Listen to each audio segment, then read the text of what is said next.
Did Budget 2022 just free Matt Boswell? Let's find out.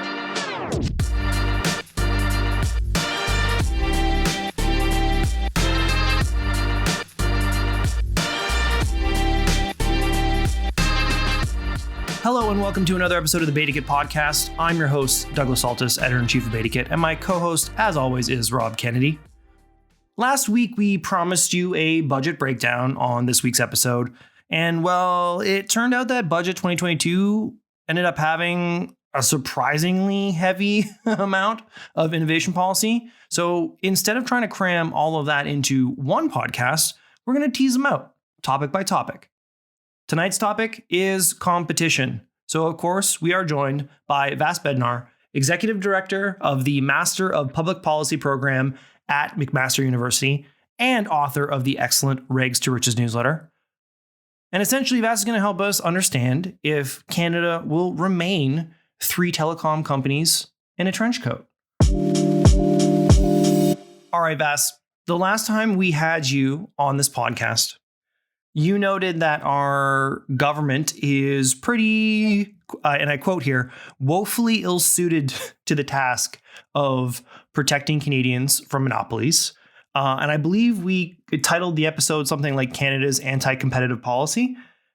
But there was a lot of things announced with the budget, before the budget and shortly after, that might be changing the state of play on competition in Canada. This is your wheelhouse. It's what you were built for. It's what you trained for. It's what you newsletter about. What's your take on what's happening now in 2022 and what might be changing throughout the year because of Budget 2022? Well, we're in a very different place than when we last spoke. So it's a whole new world. It's a whole new world. I wouldn't say that Commissioner Boswell is totally freed, but definitely getting there. So in December, there was a senator-led invite only, but by invitation, consultation on competition in the digital era. And I think that's helped us kind of continue to move the needle forward on competition. So in terms of the nuggets that are in the budget, and it's fun to read the tea leaves of the budget and do a Control F and search for the words that you really care about. But there are two things to get hyped about there, I think, directly. One is, reading between the lines and sort of comparing against a February 8th news release from Minister Champagne. I think we can count on seeing some low-hanging fruit interventions, kind of tidying up areas of the Competition Act that everyone kind of agrees can be strengthened, likely to come through on a budget bill. But the second element that's super exciting is the forecasting or, suggestion that there will be a consultation on how to make Canada's economy more competitive. So that's something that I'm stoked about too. It's so funny for you to say that I've trained about this, trained on competition, or, that I'm so competition obsessed. It's all an accident, right? That's like Vass Googling what is competition policy. And, I fell into some kind of wormhole and here we are. But that was something I was stoked about last week. We didn't wake up wanting this. Fate chose us, right? And we have to rise to the occasion. Exactly. Yeah. I didn't want to spend, half my professional career yelling at telecoms or banks, all of the same three different colors, about how woefully suited they are to providing me any services that I need at a reasonable price. But here we are. Now, I think, it's interesting. I kind of want to ask you what actual keywords you Control F search for, but I think we could do a whole podcast on how people like us dig through a document as monumental as a federal budget. Let's start with what was indicated before we try to start reading between the lines. I just want to note, in our coverage of the budget last week, we were talking about some of the Competition Act amendments that were at least initially stated in the budget, which was, I would say, fairly specific given the fact that there is going to be this consultation. So I think some of the terms that they were referencing were closing of tax loopholes, changing practices harmful to workers and consumers, modernizing access to justice and penalties, which is very interesting, and generally adapting to a new digital reality. I think, as we noted the last time you were on the podcast, this thing hasn't been touched since the internet was a thing. And that is going to be a huge component of I think a lot of the major bills and policy changes that this federal government's going to be rolling out this year. But was there anything else there that I missed that you thought as a low-hanging fruit was going to be really important? As low-hanging fruit? I mean, no. I mean, I didn't go into tons of detail. I mean, we could talk about something like how the Bureau might more clearly address something like drip pricing, which I think a lot of people end up being surprisingly familiar with. I think the line around, better tackling emerging forms of harmful behavior in the digital economy, that's from the February 8th press release. And then in the budget, adapting the law to today's digital reality begs the question, what is today's digital reality? And there's lots and lots there to talk about. So I think my real key insight there, and just reminding people as they look ahead to this potential consultation and gear up to participate in some way, big or small, because it is really important that Canada gets this right. We have a major opportunity, is that not all competition policy is going to come through the act. And that might make me sound like a lunatic, but we have different orders of government and we have different kind of areas of focus. And you can have a policy intervention that is competition relevant that doesn't come through the act changing. So when I think about making Canada's more economy competitive, I look around and say, okay, who else and where else should we be thinking about competition when we're making policy decisions? And that kind of gives me, I guess, like a brain boner. Like I get pretty excited. A broner. Yeah, we're getting policy wonk nerdy on this podcast. There's at this point we don't even need to justify it. People are either here for it or they're going to skip to the episode where we talk about crypto. Like that's just basically how our audience listenership goes. We just said boner. They're going to listen to the rest of the episode. True. Or we're going to get flagged by Apple. I know. I'm sorry. Am I allowed to say that? Fucking right. Yeah. We swear so much. You're great. Is that a swear word? No. In your context, it is. In my world, it is. Yeah. It's a pretty bad word. It's like the S word, stupid. I want to go back to because you were talking. I want to know, for example, where some of these other competition impacting decisions are going to be coming from in terms of what sectors, but then also what ministries. Obviously, like we know, I believe the Competition Bureau actually sits under ISED, but we were just talking before we're recording about how the Globe and Mail is reporting that the federal government has declined to intervene in the telecom MVNO, that's a mobile virtual network operator policy ruling, which I think every telecom reporter that I used to work with or person who pays attention to their phone bill is kind of sad about. What are some of the outside of the Competition Act things that you're looking at that could have major impacts or again be big problems if we don't take advantage of the opportunity right now? Well, when I kind of treat the budget as like a tarot card deck and take my own inferences away from it, something I'm hyped about is I think that the federal government's relationship with the big B banks is shifting. I think there's a really important power shift. And I say that for a bunch of reasons. One, a few weekends ago in the Globe and Mail, we had RBC sort of with a quote unquote story or quotes complaining that Minister Freeland wasn't listening kind of enough to the banks or something. And when I read something like that, I'm kind of relieved. Like, is that how we're supposed to be making policy? But it reminds you that so often it is. And when I think about what Canada has to be proud of when it comes to the budget to our banks now in a world stage, I'm finding it harder to point to anything else other than the stability of the banks post 2008, right? So going to Minister Freeland's mandate letter, advance legislation to enhance the powers of the Financial Consumer Agency of Canada to review bank fees and charges,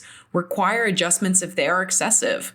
That's a competition policy, reviewing junk fees and kind of incidences of potential price gouging or exploiting customers.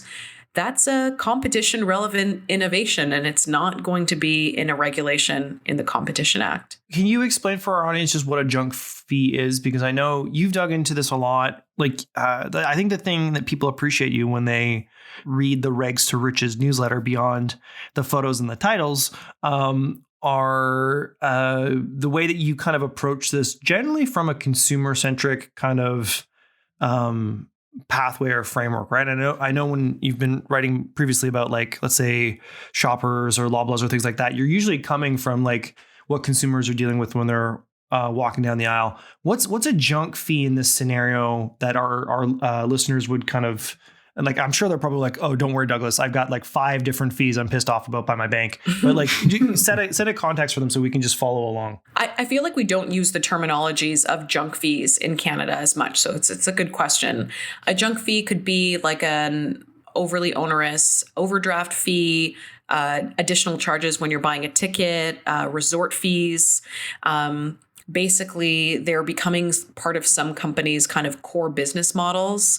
And similar to drip pricing, junk fees aren't included in a posted price. So it's deceptive in that way too, right? You can't shop around for services based on price because, when you finally get the bill, it's a little bit different.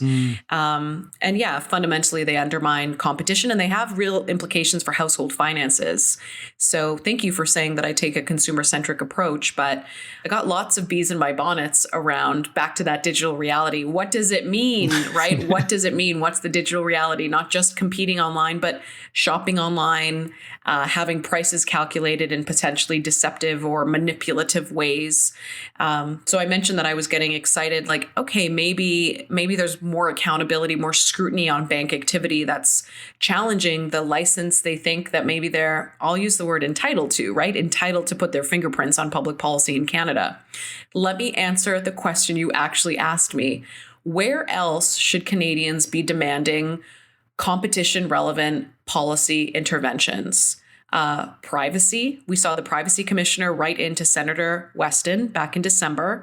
There's lots of interesting intersections between privacy and competition. Anna Quarry's written about this for policy options.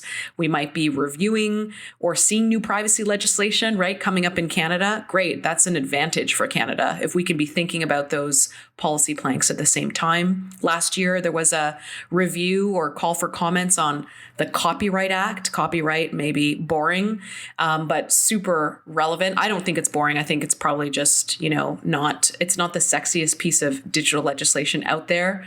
There could be a stronger role for the provinces too. Robin Chabon, one of my research collaborators, has been writing about labor markets and competition. And here in the province of Ontario, I think it started the pandemic, but there was a review of the Consumer Protection Act. So again, when I fantasize, like, what could Canada be actually known for on the competition file? Because we're kind of a black sheep. I don't know the right analogy. I don't even know if the sheep one is the best one. A laggard?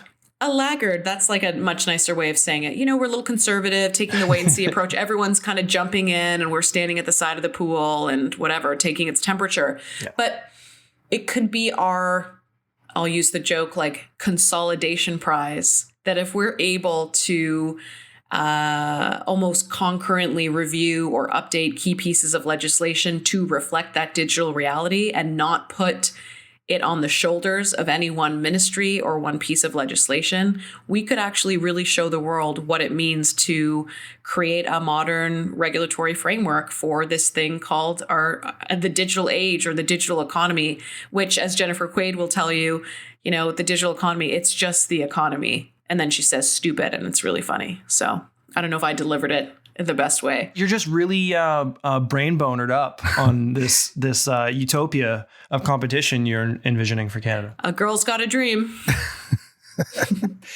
So Vass, like, I'm curious, referring back to the banking stuff and what Minister Freeland said, or Finance Minister Freeland, Deputy Prime Minister Freeland, she's in charge of everything Freeland, said about the junk fees. And then going back to the point that Douglas made with respect to like a bunch of things that they're looking at with the Competition Act, does it feel to you that we're kind of trimming around the edges of the problem and not actually getting to the heart of it? Because I'm thinking of, like, you said there's a bunch of reviews that are coming up. And I know in the beta kit story on the budget, Daniel Munro had a tweet storm about this. And one of the things they were talking about was reviewing SHRED again. Is this one of those, or given that it's a minority government, that you can, get rid of some fees and do some stuff. But at the end of the day, I'm also thinking about airlines, right? We have a similar problem with airlines. And what you said about junk pricing, I seem to remember, 10, 20 years ago, there was a regulation around when you post a price, it has to be the all-in price on the newspaper so that people know what they're paying. Do you get a sense that there's motion here, or is it just sort of trimming the edges of competition? Well, that remains to be seen in how a potential consultation is structured, et cetera. No, but I'm still optimistic. And usually I'm a bit more of an Oscar the Grouch, right? I think given that the title of the budget, grow our economy, make life more affordable, you don't make life more affordable without restructuring your approach to competition, right? People are increasingly price sensitive.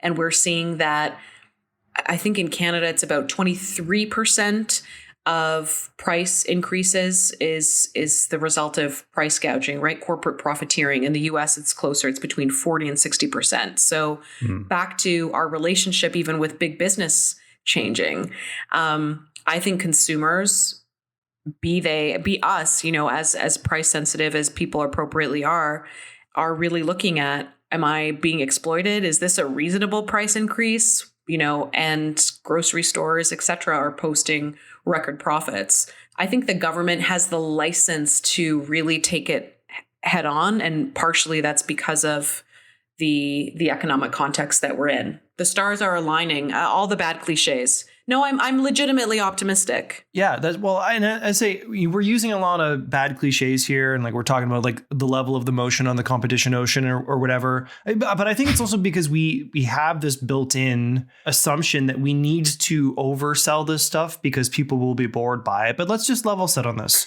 We were talking before about the MVNO policy. There's a reason why people's phone bills continue to go up, and every January or December, all the carriers announce that they're just bumping up all the plan prices between $5 to $15.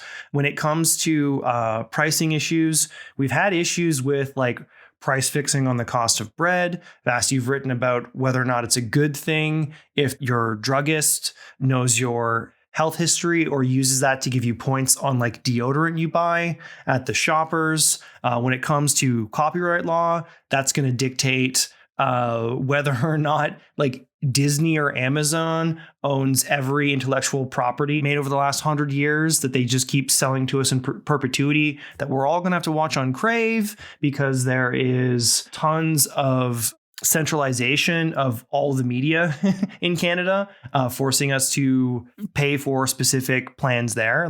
This is affecting essentially every level of what Canadians consume physically or digitally. So I don't think we need to over justify or assume that Canadians are interested in this stuff, because they are. I think where the disconnect comes and why we love having you on is whether or not the gears of progress, which are generally hidden from us, are moving in any sort of direction. So maybe going back to Rob's question a bit and tied to your optimism, can you talk us through what a consultation of this sort might look like and maybe who should be involved?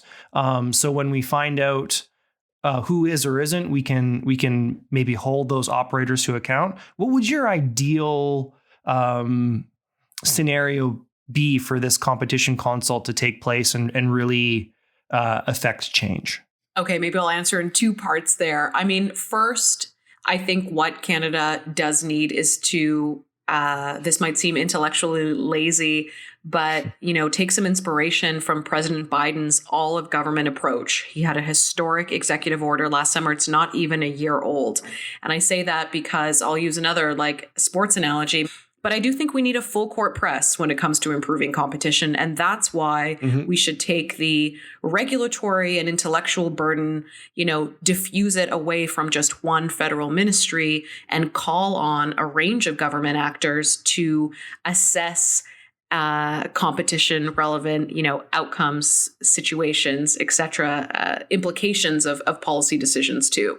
In terms of what an ideal consultation looks like, there's probably no real ideal, but for me, it's really what's really going to matter is that we can go beyond the usual suspects. And you've heard that probably in different places from different people, but because of Senator Weston's consultation, I think we were able to, pull out some great arguments, find some areas of overlap where there's general agreement in terms of how we should move forward, and identify, some areas that need further discussion or exploration.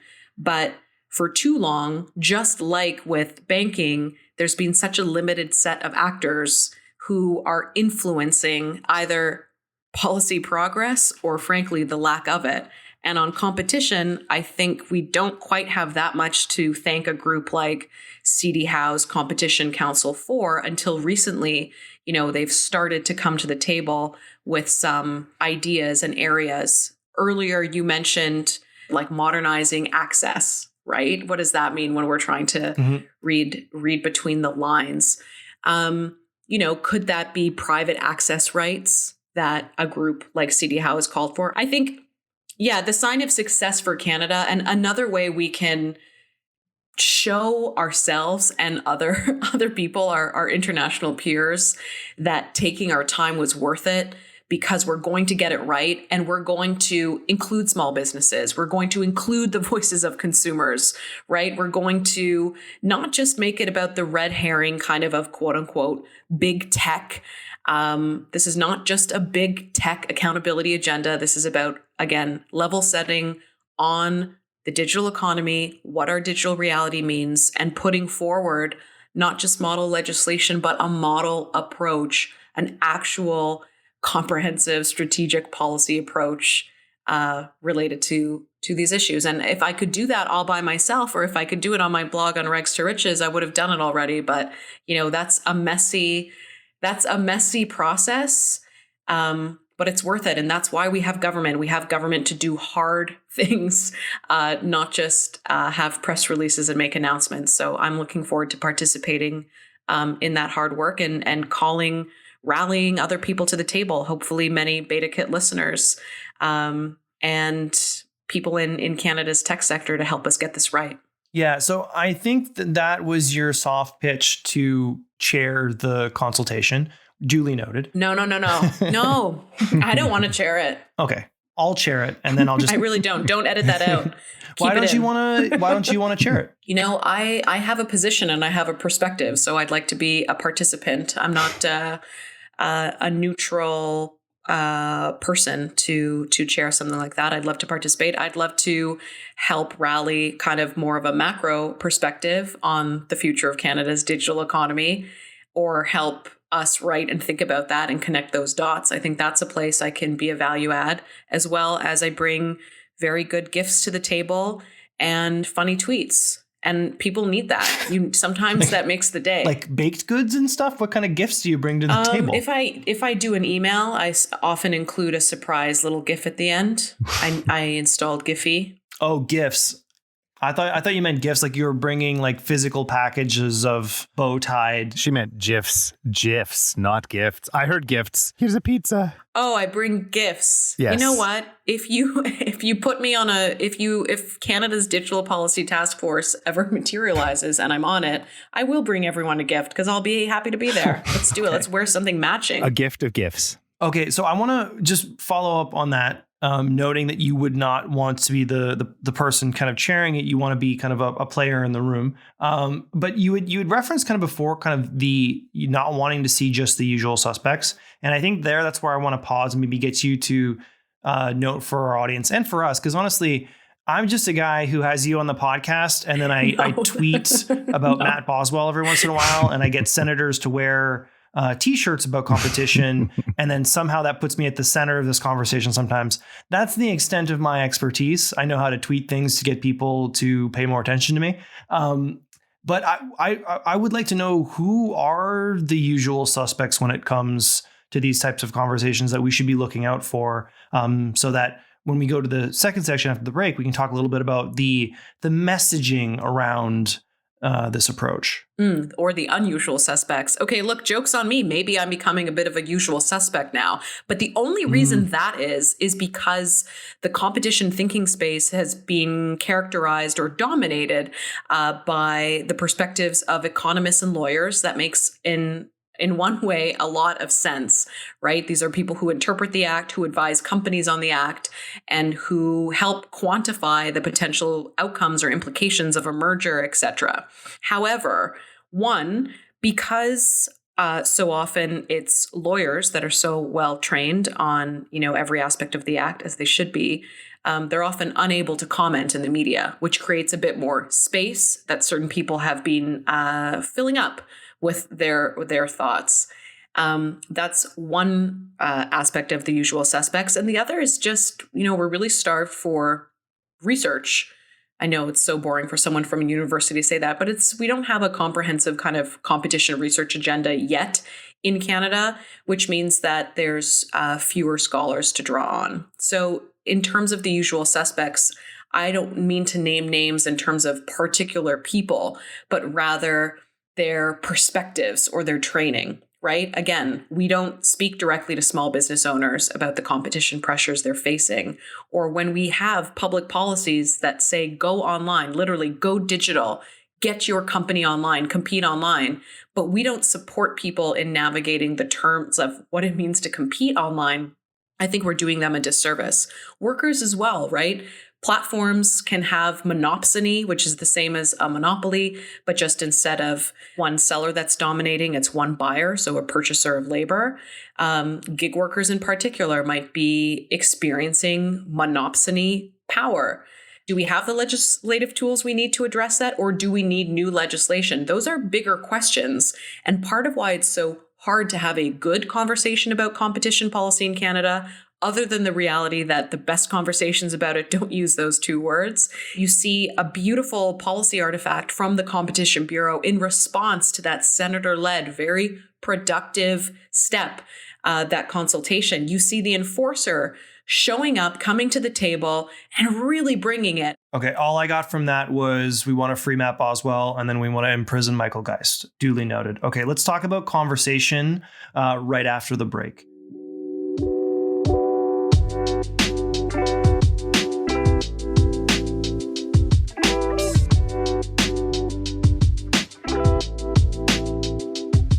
Hey, the Beta Kit podcast is brought to you this week by Osler, the leading business law firm for startups, high-growth companies, and investors in Canada. Hey, including even Beta Kit. The firm has just released its Deal Points report on venture capital financings, an inaugural study of 332 anonymized Canadian venture capital and growth equity financings. Now, the report looks at deals from 2019 to 2021 and provides data and insights for founders, entrepreneurs, investors, and advisors contemplating transactions. So if you want to read the new report, you can check out the Deal Points report on venture capital financings at osler.com. That's OSLER.com.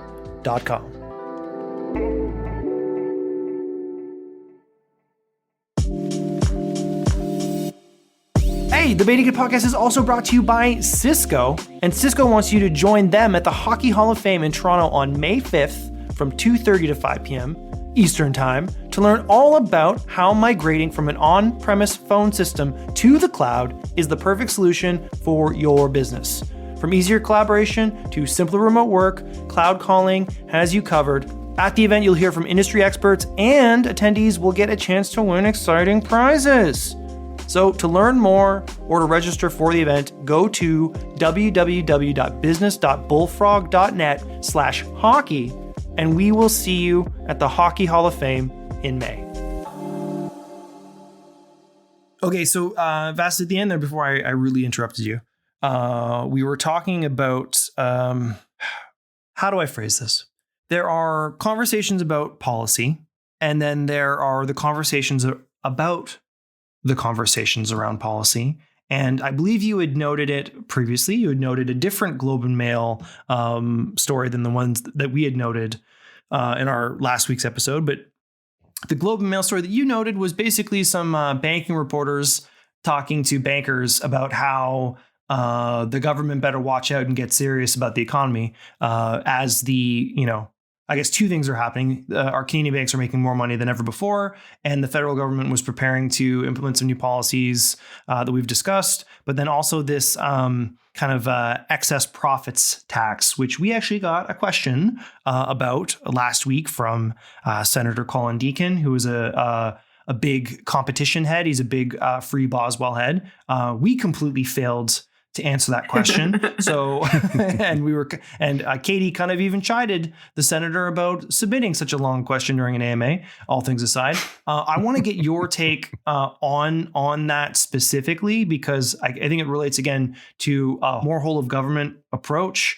I'm wondering if you think it's a Band-Aid on a bigger issue related to like not actually stemming the reasons why banks are getting excess profits versus enabling competition. Because it seems as though in a moment in which the government is considering being more forceful about competition, you're having some opposing conversations emerge. And apparently, if you read the Globe and Mail, you think the biggest considerations right now are ones of Canadian FinTechs moving far too fast, causing risk and harm to the Canadian consumer. There are issues with trust that apparently only the banks can be granted to, offer us no competition, charge us exorbitant rates, add no new features or convenience.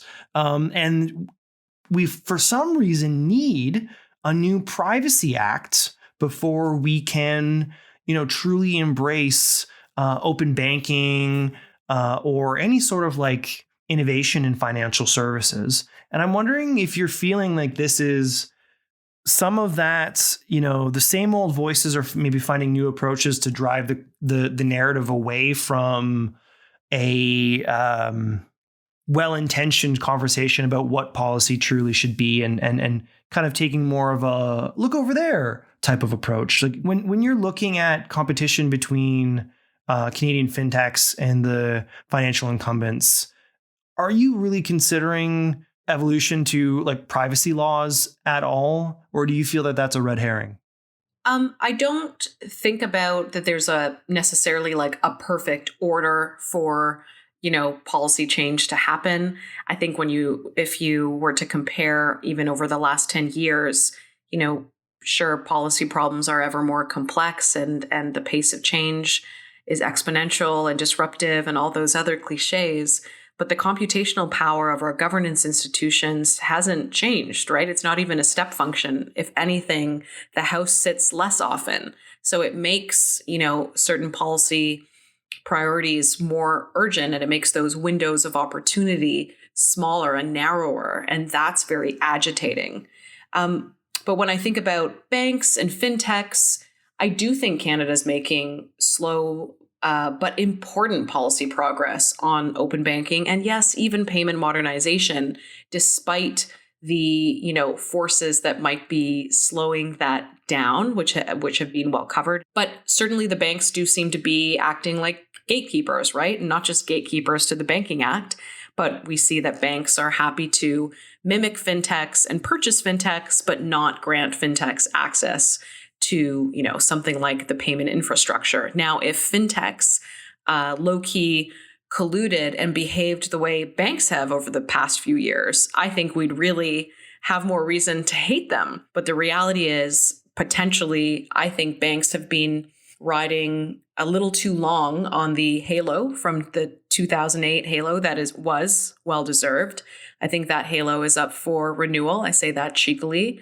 And, the terms of renewal are variable. Banks make announcements like how they're going to be helping Black entrepreneurs and small businesses. And again, we're really name dropping the Globe and Mail here, but that they just didn't. Well, on both sides. Yeah. Canada's big 6 banks almost came together to help Black entrepreneurs, but then they went their separate ways. That's a headline. Imagine Canadian FinTechs made a pledge that they were going to help Black entrepreneurs and didn't get there. I feel like the banks would really be bringing that up for years. And yet this is just one little story about, frankly, a massive policy failure.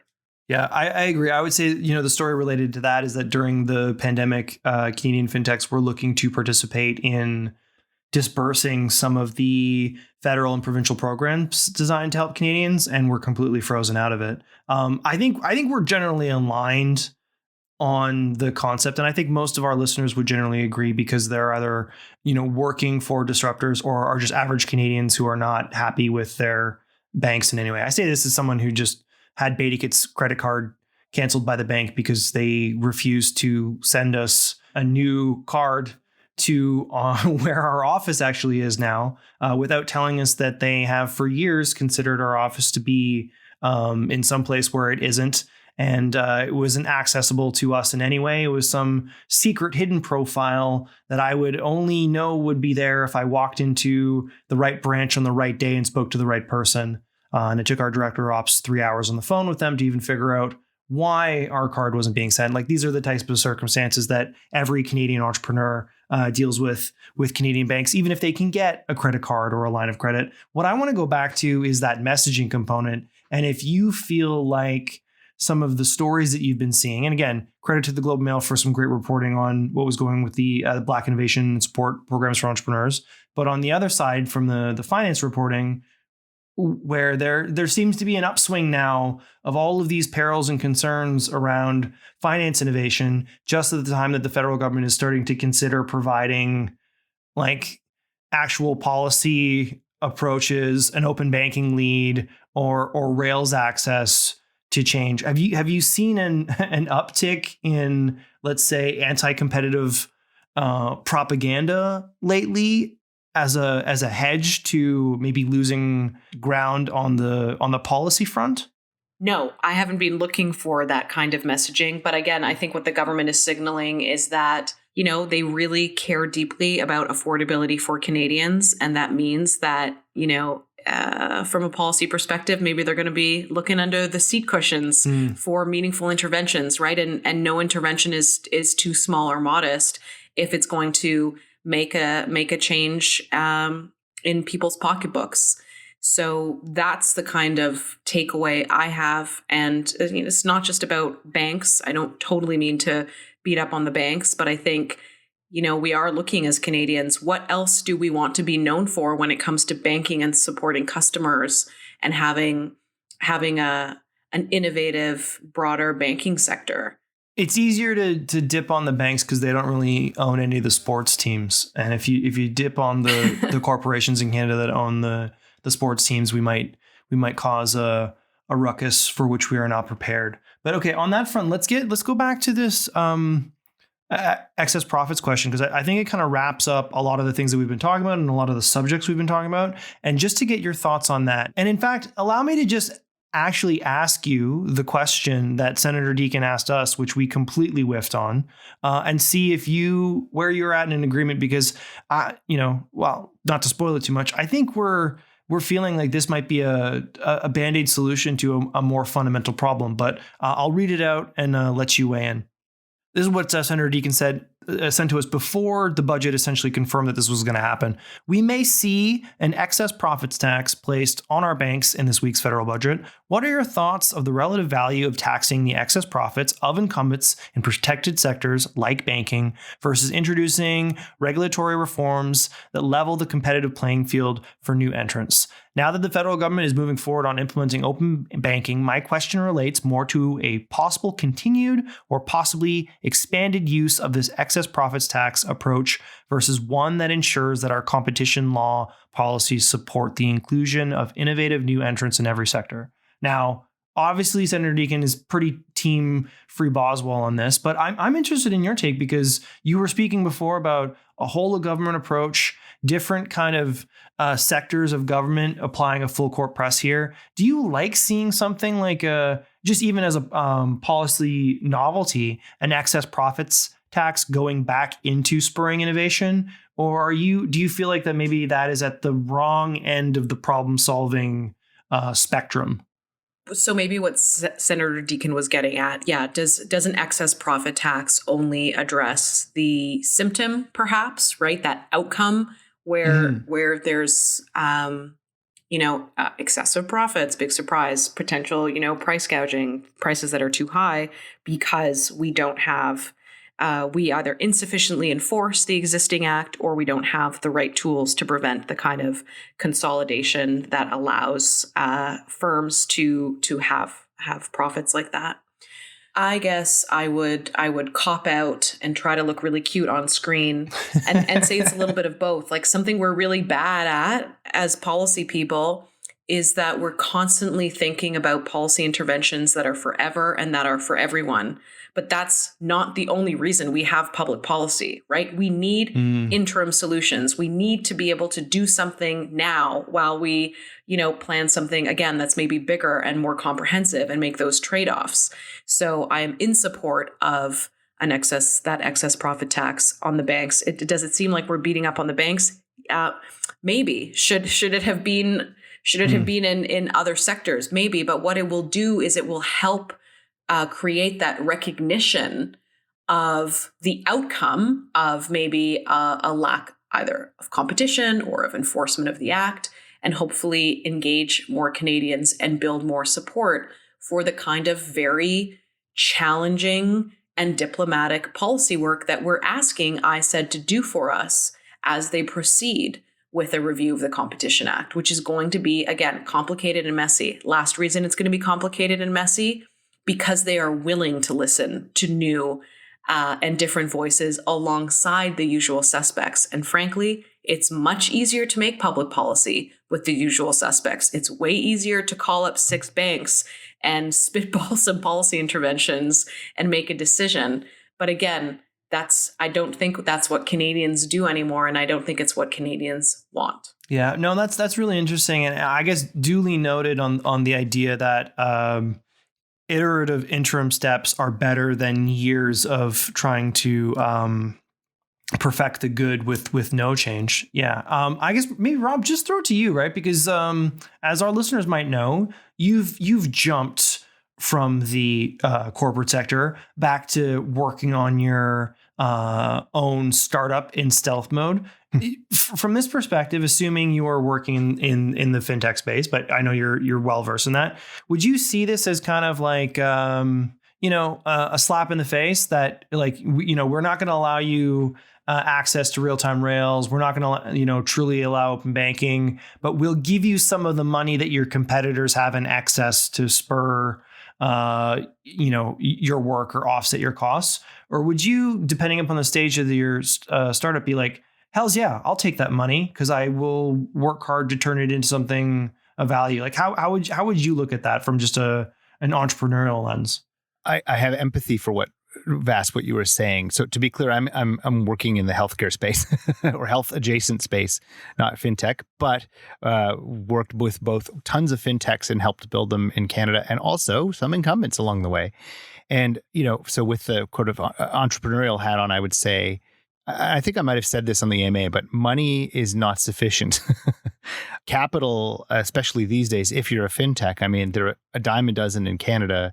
There's a dime a dozen in the States. There's lots of people who are putting money into fintechs because at the end of the day, we're in an industrial revolution of some sort where, this is the digital revolution and we're changing the way things work. So if you can have as much capital as you want, but if you can't actually play, you're going to have to do things like either be financed by or bring those institutions in. Like, how does all of the portage and power companies work? They have banks. They can use banks as the back end to the front end of the innovations that they're creating, because that's what you need to do in Canada. So they're hacking. The entrepreneurs have to hack it. Money isn't the problem. It's access to data, access to payment rails, access to be allowed to do things. Otherwise, you get hacks like Plaid, which was storing data, scraping data from the banks and storing it locally. Mm-hmm. And you do have security and privacy concerns, but you do that they exist because there is no other option. Yeah. Well, and then you're using the international example, but then the Canadian example is Flanks, which has been had a majority of stake acquired by National Bank, right? So, I think, I think we're starting to spin in our own circle here. So I want to maybe close it off by looking forward, because, we started this conversation really optimistic. Vass is planning her coup. when it comes to competition consultations. Maybe just in terms of now that the new state of play has been set, we've had, we've had the budget drop, we've had intentions at least laid out, we've had the Competition Bureau lay out their plan for the year. We know some things are coming. Maybe give us some indication of what you're looking for in the coming months or the rest of the year as like key moments of decision making or events that will allow us to check in later and see what impact is being driven. Like what key dates or events are you tracking as you pay close attention to this stuff? Okay, I'm not tracking any dates. I have a very bad concept of time, and I'm not even sure what day it is today. Just kidding. I mean, look, I'll look at the budget bill, that's for sure. Classic policy wonk. Yeah, classic. What day is it? I'm just so focused on my goals, I can't even tell. I guess building on that affordability piece, I'm looking for that bigger and broader vision, right? What is our digital reality? Tell me, Government of Canada, from your perspective, what's our digital reality? Is it business behaviors that we care about that seem new, that aren't well captured under the Act? Is it just the fact of being online? What is Canada's digital reality? And what does that mean? Again, not just for competition writ large, but for the Competition Act, for consumer protection, for privacy, et cetera, et cetera, et cetera. And what do we see, if any, as the role for other orders of government and other ministries of government? What I will leave you with is a recent policy provocation from the province of Quebec, right? They're bringing forward a class action lawsuit on beef price fixing. Well, more power to them. Let's see how that goes. That is a province taking on a competition issue in a very unique way. And I think it's really important for Canadians. And I can't imagine that the Competition Bureau is, necessarily that agitated about it. Why not? Let's see what happens with that case. We are missing a federalist approach on competition in Canada, and I think it's contributed to the policy inertia that we've seen to date. I'd say we all have a stake in that. Oh, geez. Thank you for saying that. That was free. Sorry. Honestly, at the same time, I was thinking, first we come for the beef and then the banks. So I was going on the exact same French Revolution type. What's your beef? Crossed arms, leaning back, cargo shorts. Every hackneyed podcast host pun was just zipping through my mind. But maybe what I'll close on is, you know what? I would love to ask Matthew Boswell how he feels about that. And I am putting it out there. We got to take this conversation away from emails. Matthew Boswell, come on the Beta Kit podcast and talk about what you're looking to do this year and how you're looking to change Canada's approach to competition. Gauntlet thrown down.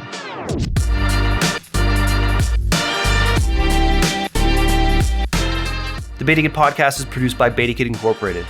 It's edited by Katie Lohr, and its hosts are Rob Kennedy and me, Douglas Saltis. To learn more about how you can support this podcast, head to patreon.com/BetaKit.